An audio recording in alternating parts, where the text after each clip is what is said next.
Hello, everybody, and welcome to OpenExO Live. It's really great to be with you this week. And this week, as you can see here, we have Angela Faye, who's with us from Vulcan, Alberta, Canada. And you can see on the screen there are some amazing folks that are coming up in the coming weeks. And before we get Angela up on stage, I did just get a few words from some of our community members that I want to share before we bring Angela up. And the first one comes from Delapo, and he just said, Angela is one of the biggest influences in the OpenExO community. She's an impact coach who is always reaching out at every opportunity to assist. Her sense of humor is also worth experiencing. Next, from Angel, it just said, Angela is an indispensable member of the OpenExO community, an idea powerhouse working tirelessly to uplift the wider community. She supports, guides, and inspires on this journey to transforming societies and businesses. We need more members like her as we strive to bring the EXO vision to mainstream adoption. Angelo said, Angela is a highly motivated and super fun person. Hope she can join us on the EXO's economy engagement team soon. And then we have from Nikki, Angie Faye is an action taker with heart and purpose. Working with her during the 30 doubling challenge, she went out of her way to help others over her own success, and then inspired a new unit called EXO's Angels. Looking forward to co-creating much more in the coming months.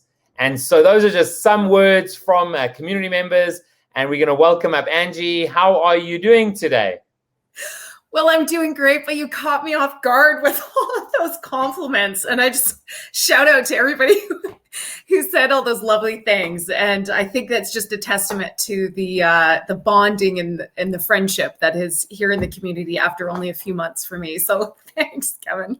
You're here to make me cry. No, it's an absolute pleasure. It's the one thing I love doing about OpenExO Live, because it just reminds me of this amazing global community we have of amazing humans around the world, right? And so you're calling from Vulcan. I guess you have to do this. Totally, it's a thing. My listeners aren't sort of peaked here, but my best friends are. So. And so, just so that those who are watching get to know a little bit about you, if you can just share some of your story, like where you're from, what you do, and up until joining the OpenExO community, and sort of how that also came about. Sure. So a little bit going way back, I am a daughter of 3 entrepreneurial parents. And from coast to coast in Canada. So my dad is a farmer, or has been a farmer. My mom was a travel agent, and my other mom was sort of a high-level executive and small business owner over the years. And so really, I guess I was exposed to entrepreneurship and sort of forward thinking from a young age, not even realizing, of course, that's all you know. And so I did... With those influences as a young person in my 20s, my goal was to own my own events management company. So I went into sort of leisure and tourism and did that at the University of Calgary. And then after graduation, did a gap year, which is a very common sort of Canadian function. I ended up in Australia. There was lots of Australian influences. Well, Kev, I've lived there for 7 years and I'm now a dual citizen. So, but I met a boy, an Aussie named Bruce, back in the day. And while we're no longer a couple, we are awesome co-parents of 2 lovely kids. And we actually we were planning on going around the world and going to North America, South America, and back to Australia. And we ended up on Vancouver Island and never left. So we bought commercial property, and we've been property owners in the downtown revitalization in Nanaimo, British Columbia for 17 years. And I still live there. That's base camp for me. And kids. And so I've always been a commercial property owner. really from land at a farm to commercial property. And so the last phase, we sold some property in our business after 15 years of 24/7 in a hospitality business, revitalizing an old heritage hotel. And the last 6 years I've been in partnership and running a co-working space. So really my motivation there was to build an entrepreneurial culture and center in central Vancouver Island. At one point, my big, hairy, audacious goal was to open five entrepreneurial hubs. COVID hit. And so I've had that, the COVID pivot myself. I let the physical space go, and now I'm leveraging assets. My vision is much bolder and bigger now, thanks to a lot in part to the OpenExO community and the influencers like Salim and Peter Diamandis, who I've followed for many years. But now I've sort of launched and really dug deep over the last 12 months and thought, what's really my calling? And my calling is really about not just co-working spaces, but about building communities of like-minded people and getting them together so that if you're purpose-driven with like minds, you can create 10 times the impact by collaborating. And so now, I'm planning on launching Futurville within the community, which we can talk about a little bit later. But that's my background, man. In a nutshell. That's amazing. So essentially, you were a nomad before it maybe was cool or before it was trendy. I probably was. I never describe myself as a digital nomad, but I definitely was. And but very much grounded in a place because of the commercial property attachment. So no, absolutely. And so interesting that you explained a bit of that background of yourself. Earlier today, I was actually looking into a discussion about future of tax and future of work, and the article was speaking about the fact that by 2030 they expect 1 billion people to be remote working, and therefore could be digital nomads. So it's such an interesting future. And so you spoke about how you've done a bit of a shift, and COVID has forced a bit of that. But that that you're now really driving more towards purpose. So can you share your massive transformative purpose? Absolutely. My MTP is imagining and building places worth living for. And I can tell you a little bit about the Futurville project. It is a project right now because it's more idea and interesting. My goal, or I was referred to the OpenExO community by a colleague in Alberta. And so I'm a new OpenExO recruit. I'm only here since February, but I managed to time it. I describe it as perfect timing. So thank you to all the shout outs and comments. But really, there were two major OpenExO projects in the works, which is the coming out of the new book, version 2 of Exponential Organization. And there was the Open Economy Doubling Challenge. And I had the privilege of a bit of time as I let go of one business and looking at starting another. And I just jumped in and just thought, you know what? I've been looking for an opportunity to get more into the digital economy space. What better to do it within my own community? So to me, that's a big value proposition for the OpenExO community, is the fact that we have our own economy. Right now, I appreciate it's mostly trading knowledge, but where I see the future is I'd love to be involved in onboarding companies who are actually trading products and services and technologies within our OpenExO community. So that's part of my goal. But so the unique value proposition for OpenExO was definitely the economy, but it was also the training, certification, and learning. And of course, collaboration on some big, bold ideas.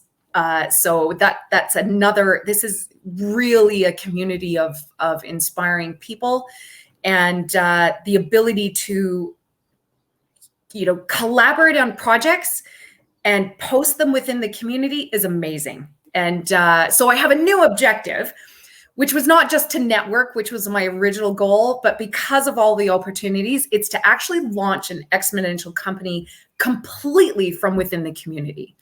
And so my number one goal is to find a core team and to incubate and accelerate from within OpenExO. Those are my goals. So backed by the MTP, imagining and building places worth living for, the kind of moonshot mission for Futurville is to build 1,000 new villages and then help transform 1 million existing villages to become more future-proof. So we exist to inspire, mobilize, and support the purpose-driven community builders to build the next generation of villages.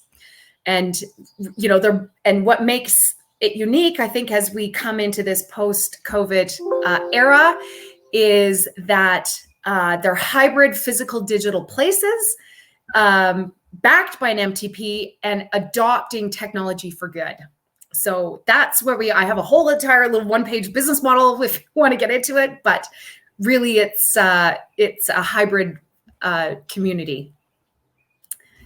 That's really amazing. And I see Kent actually just put on LinkedIn, we share your goal in terms of transforming the world, transforming the future. I mean, the future most definitely is and should be and can be brighter than our past, and therefore what you were trying to do most definitely fits in with what the OpenExO community as a whole is also trying to do, right?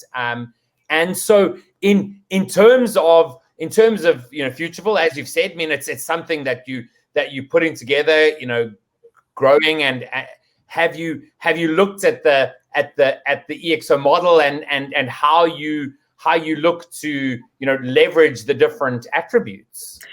Well, and again, Kev, so I jumped in beyond the book and the doubling challenge. I've also sort of fast tracked. I've taken the consulting certificate. I'm in the middle of a sprint coaching certification, which is super intense. I wasn't expecting it.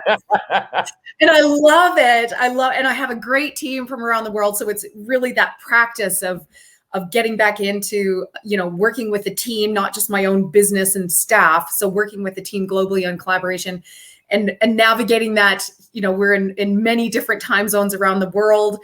But I love the sprint certification. I'm taking the workshop training backpack. So I'm just kind of jumping in.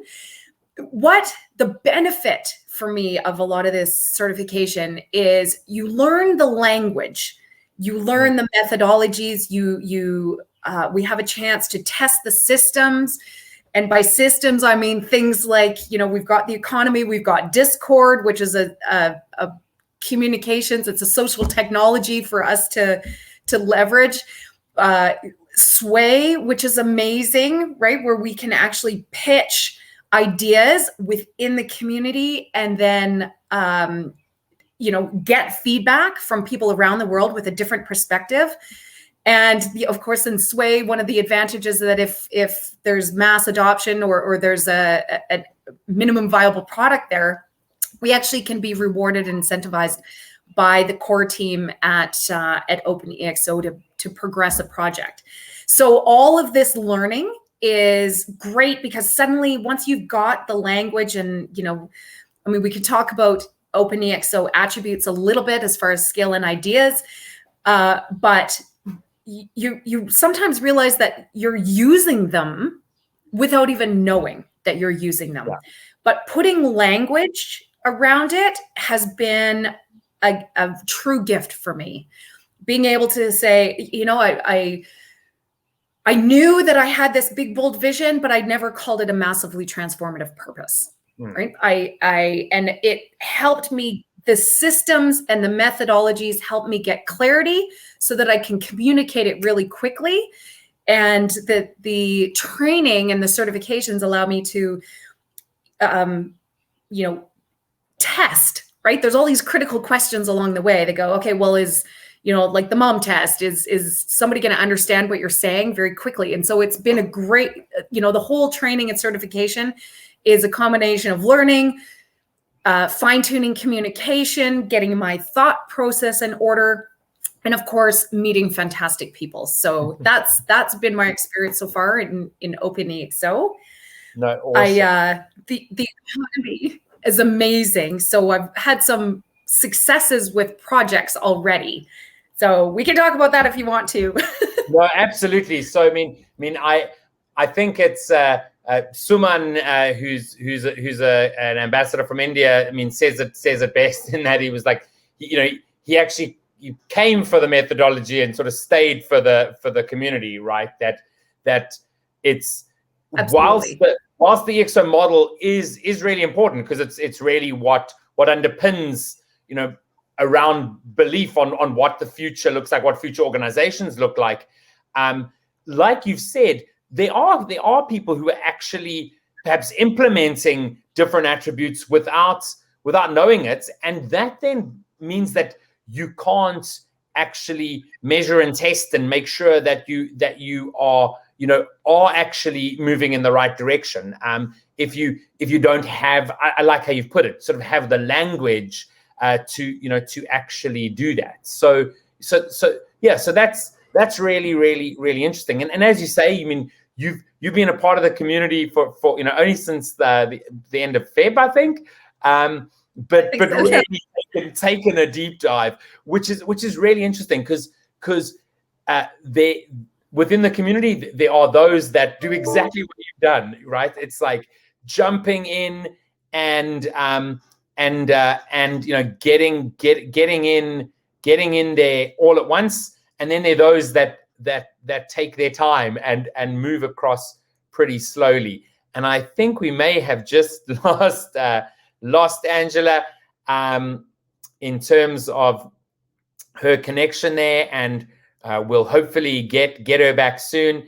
I did see that a nice comment there from Nikki. Thanks so much for being here and watching.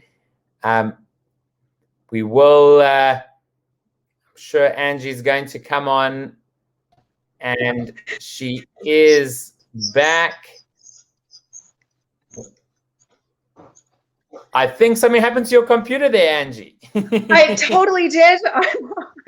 Well, I don't want to get it. We had a massive lightning storm here, so we unplugged everything. And well, I thought I'd plug back in. I'm not sure that the power is back on here, but I'm back on mobile. No worries. That's absolutely perfect. So let me actually, there we go. We can do that, so we can see you better. So one thing that I did want to just also mention is, as you've said, I mean, to date, even though it's been a short amount of time, you've participated in quite a lot, right? From I think you were part of like the Future of Health stuff that was happening with Ken Merkel, who's a community member. I know that one of our comments about you came from Delapo, a community member in Nigeria. So what would you say has sort of been that like global experience? I mean, of course you are traveled, you have traveled around a bit, but that sort of like global experience within the community. There's been a great perspective shift for me, as far as I think that's one of the paradigm shifts for me. Is up until this point in my life, I've relied an awful lot on my my network locally or regionally. And I mean, like provincially, I was on the Small Business Roundtable in British Columbia. And when I was in Australia, I was, a state represented on the Facilities Association for Western Australia. And I worked for the state government in Australia in sport and recreation. So we did a lot of, massive infrastructure planning to try and secure funding for a 20-year outlook in sport and recreation. I mean, that had never been done before with Treasury. So, I mean, I've got, some sort of high level government consulting, but once I've been surprised with sharing the idea of Futurville and saying, you know, there's up until now, you know, the world has sort of evolved to where we are today, and it's a perfect setup for an exponential future and getting closer to abundance. And while I was using language like that locally, it was really going over people's heads, Kev, right? Like I was sort of, you know, I would come in and say, you know, that we can do that 5 times smarter, faster, better. And there was a little bit of a, whoa, Ange, like, let's just take baby steps here response, which is great when you're implementing, but not when you're ideating. When you're ideating and you're having to disrupt and really work in that innovation space, you need to think big and then reverse engineer and then take the baby steps of implementation. But taking the baby steps of implementation, you know, you're going to get disrupted. And it's frustrating for people to attach themselves to something small. It's easier to attach to a big idea so that people can see themselves in that big idea. So, you know, with OpenExO transforming the world for a better future, I mean, I landed on the website when I referred and just went, oh, these are my people. I already know that these are my people. And without even doing anything. And when I jumped in, it was, like I said, the economy was one of the unique value propositions for me. And I, every day in the doubling economy challenge, right, downloading a wallet, buying some digital currency, which was, it was already on my bucket list to do long before joining OpenExO. So I just thought, oh my gosh, it's all here. Like, they've thought of everything before I got here. And I was able to do all of that. And what I love about watching like core team meetings even and discussions is you've thought 10 times ahead of where we are today. And so, you know, you might be a little bit frustrated that we can't, you know, we're not trading yet on, you know, with fiat or with other digital currencies, but knowing it's coming, easy, you know, it'll come. And so I jumped into some of the projects, like I said, with the doubling economy and realizing that I think by doing, some people think linearly and some people think visually. And while all the tools were provided there by the team, having a coach, and I think you and I connected once in a conference to help me through 2 tiny little things. I went, oh, that's all I needed was just needed Kevin for like that 30 seconds. Yeah. And I thought when the doubling extra challenge came out and said, listen, we're looking for people who are going to help others in the community achieve what you've achieved. That's when I jumped in for Impact Coach. And that's when I met Delapa. It was fantastic. And I had these people coming in and say, oh, I would never have gotten to where I am today without you. And that kind of feedback is addicting, right? Kind of feedback is, oh, I'm so excited about working with people who are gracious and doing the work themselves. I wasn't doing the work, they were doing it. But it was just coaching them along. And so I realized, you know, there was a skill set in coaching that I wasn't even personally aware of, or hadn't articulated it. And so that was awesome. And then jumped into, you know, Ken's Sci-Fi Hive, which is completely aligned with my vision, by the way. So it's a convergence of ideas where their goal of, you know, realizing the future of healthcare is a very big part of, and it's a pillar for the future, for Villages of the Future. Is part of Villages of the Future is a longevity unique value proposition, right? So, and how do we get there is, you know, one of our goals in my project within that one is to say, well, let's create a village of people that want to double their life expectancy.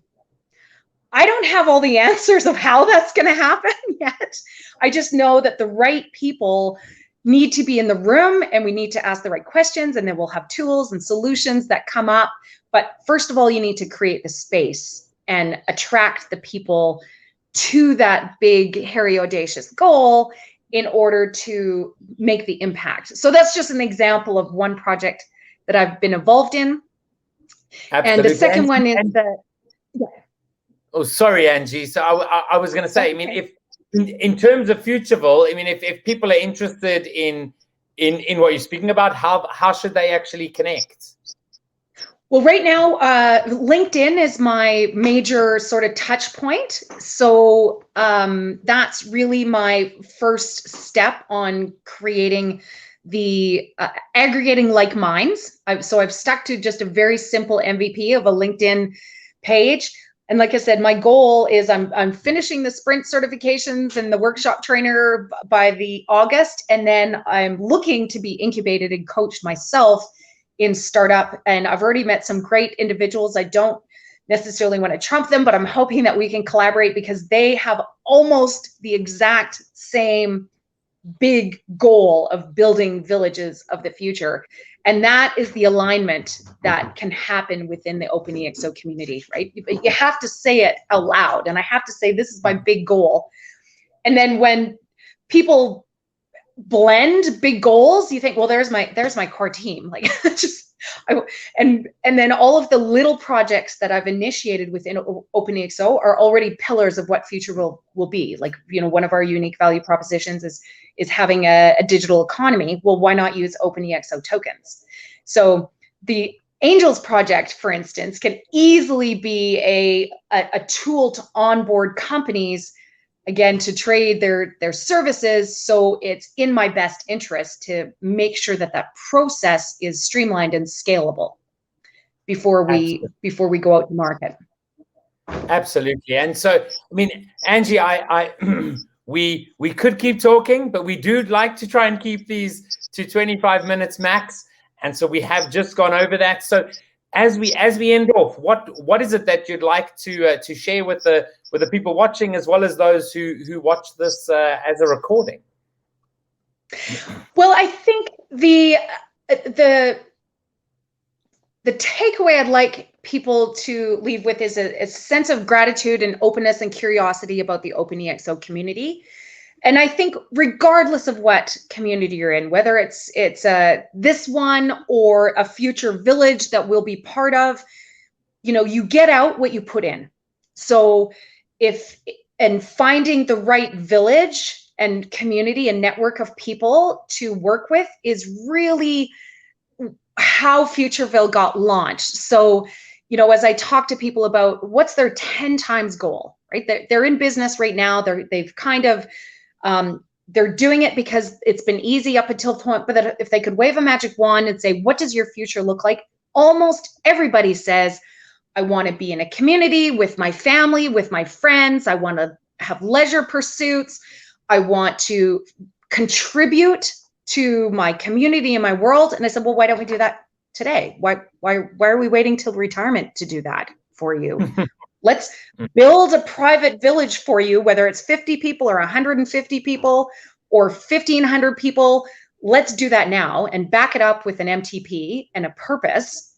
And you will get your people into the digital room or the physical room.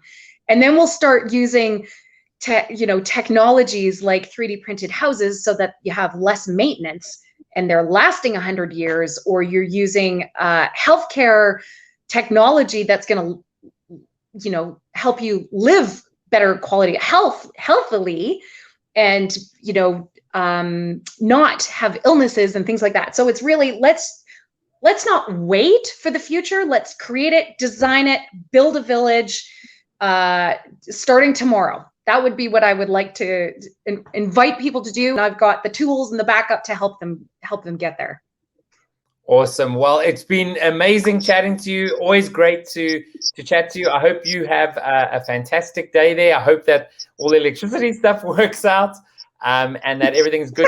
And we'll chat to you again soon. Sounds great. Thanks, Kev. Bye, everybody. Cheers. Bye. So that was Angela Faye. She's in Alberta at the moment. Really great chatting to her. If you do want to check out the Futurville concept, go and look it up on LinkedIn. Find Angie there. You can also, if you're in the OpenExO community, you can also just look her up there and find her there as well. So thank you very much for joining us. We'll see you all again next week.